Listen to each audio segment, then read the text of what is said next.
So I'd like to ask, I've been feeling this fatigue quite often, like not being enthusiastic and passionate. Yeah. So what does it mean? It means that there's contradiction in your vibration. It means you have resistance. It means you've been focusing upon things that your inner being doesn't focus upon. And it means you've been pinching yourself off from your resources. Because this receptive mode, another really good name for it, is replenishing mode. So it means you've been practical. Yeah. It means you've been sort of human and observant. It means you've been really doing a good job on step one.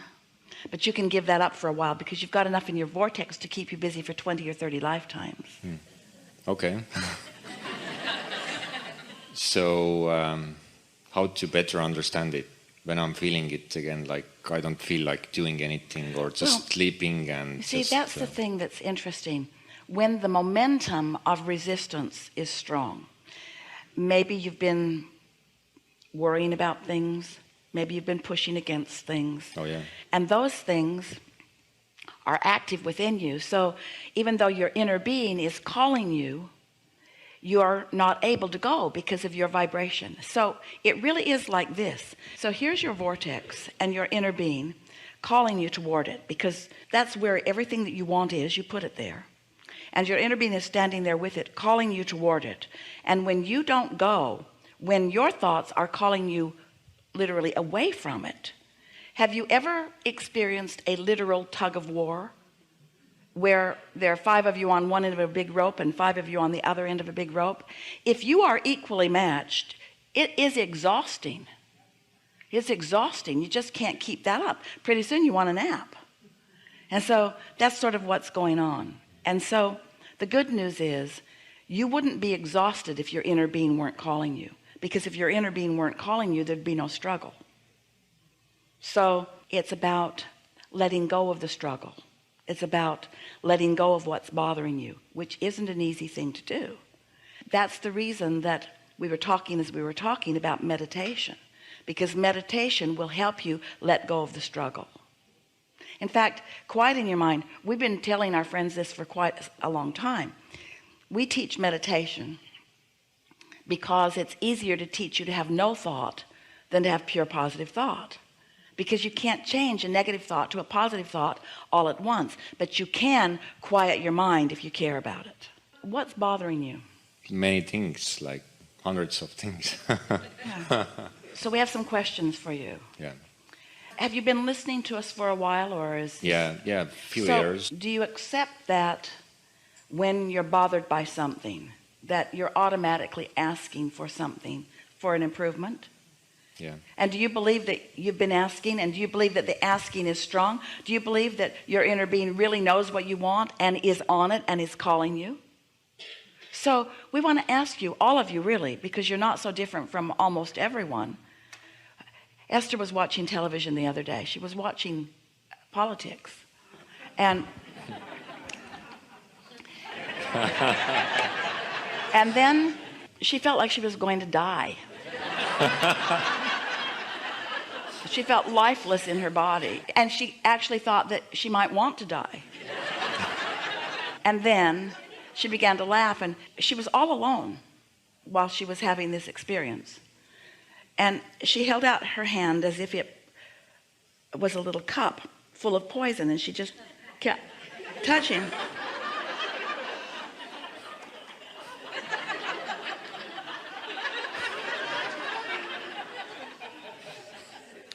Not dead yet.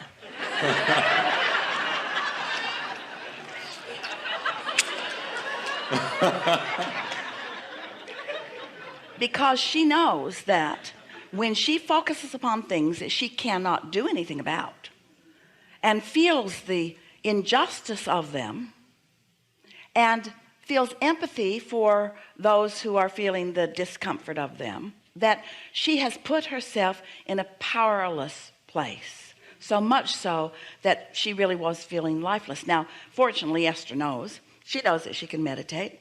She knows that she can quiet her mind. She knows that she will bounce back quickly. In fact, we think that's what goes on with so many of you. You're so good at bouncing back, you're willing to eat poison.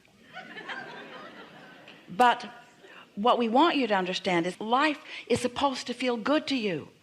And so eat a little of it. That's what contrast is. And launch your rockets of desire, and then get general enough in your thoughts. That's what meditation will do. It will quiet your mind back to the basics enough that then new thoughts about all of those new pathways can be made. It's like this. You don't mean to do it, but all of you do it. Esther 2 is that you know what you don't want and you know what you do want. So you make an effort to get back to what you do want with many of the processes. Esther uses every process that we've ever offered. Focus wheels. She writes thousands of focus wheels. She tries to get on rampages of appreciation. In other words, she tries to find positive thought. So you participate in a thought that doesn't feel good, and then you improve it, and then you participate in a thought that doesn't feel good, and you improve it, and you participate in a thought that doesn't feel good, and you improve it, and you participate in a thought that doesn't feel good, and you improve it, and then you participate in a thought that doesn't feel good, and you improve it, and pretty soon you just make a little rut, a little groove. Even though your inner being's way over there, you can't quite make it out of that rut.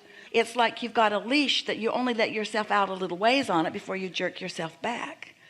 The other day we had a really good conversation with a nice man who was having a hard time on a lot of things. In fact, he reminded us of the way you were feeling, and so we said, just call out some negative emotions, and we're going to tell you the word that we would use to describe that negative emotion. So he said discouraged, and we said disconnected, and he said angry, and we said disconnected.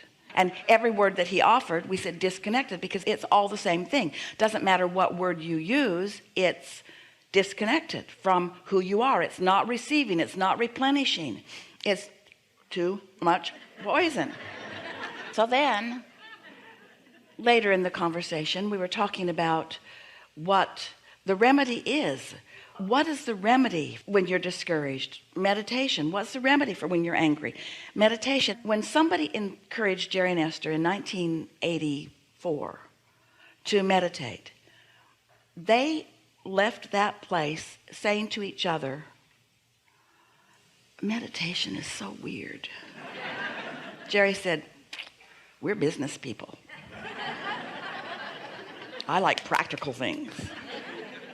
One day, someone told Jerry that she could see his aura, and he just avoided her for the rest of the time.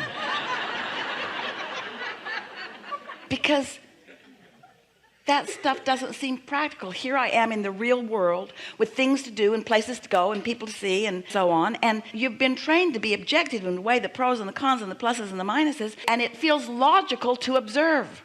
It does. But you've got to put it into context. Observation of what is, constant observation of what is, will hold you only in what is. And this is what's so interesting about this.